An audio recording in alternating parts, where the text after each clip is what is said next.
ভাগ্য খুলে গেল বাংলাদেশের। মাত্রই দেশ স্বাধীন হলো, তার পরপরই সুখবর পেল ডক্টর ইউনূসের অন্তর্বর্তীকালীন সরকার। পেল ব্যাপক প্রাকৃতিক গ্যাসের সন্ধান। এমনকি গ্যাসের উপরই ভাসছে নোয়াখালী। পাওয়া গেছে এমনও তথ্য, দৈনিক উত্তোলন হবে 10 থেকে 12 মিলিয়ন ঘনফুট প্রাকৃতিক গ্যাস। এবার কি তাহলে গুজবে গ্যাসের কষ্ট?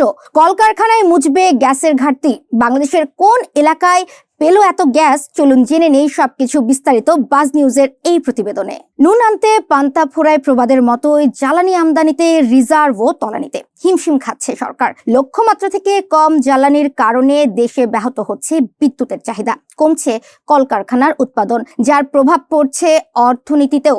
দেশের অভ্যন্তরীণ জ্বালানি উৎপাদন বাড়ানোর জন্য বিভিন্ন কূপ খনন করে যাচ্ছিল বাপেক্স। এরই মাঝে সুখবর দিল তারা। নোয়াখালীর বেগমগঞ্জে খননকৃত 4 নং কূপে মিলল বিপুল পরিমাণ গ্যাসের সন্ধান। তাদের লক্ষ্যমাত্রা ছিল প্রতিদিন 10 মিলিয়ন ঘনফুট প্রাকৃতিক গ্যাস উৎপাদনের, কিন্তু বর্তমানে তার থেকে অধিক পরিমাণ গ্যাস উৎপাদন করতে পারবে বলে জানান প্রকল্প পরিচালক। এর থেকেও আসার খবর, এই কূপ খনন করতে পূর্বের ন্যায় আমাদের কোনো বিদেশি প্রকৌশলী কিংবা শ্রমিকের প্রয়োজন হয়নি। এর পুরো কৃতিত্ব দেশীয় প্রকৌশলী ও শ্রমিকদের, যেটি আমাদের জন্য অনেক আনন্দের। নতুন এই কূপ থেকে তারা শীঘ্রই জাতীয় গ্যাসের গ্রিড লাইনে সরবরাহ করবে, যা দেশের জ্বালানি খাতের চাপ কমাবে। ইতিমধ্যেই তারা সেখানে আরো 2টি কূপ খননের পরিকল্পনা করে ফেলেছে।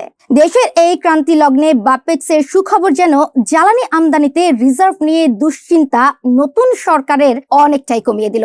আনন্দে ভাসছেন সাধারণ জনগণ এবং ব্যবসায়ীরাও। তারা আশা করছেন বিদ্যুৎ এবং কলকারখানাগুলোর উৎপাদন বাড়বে, অর্থনীতি হবে চাঙ্গা।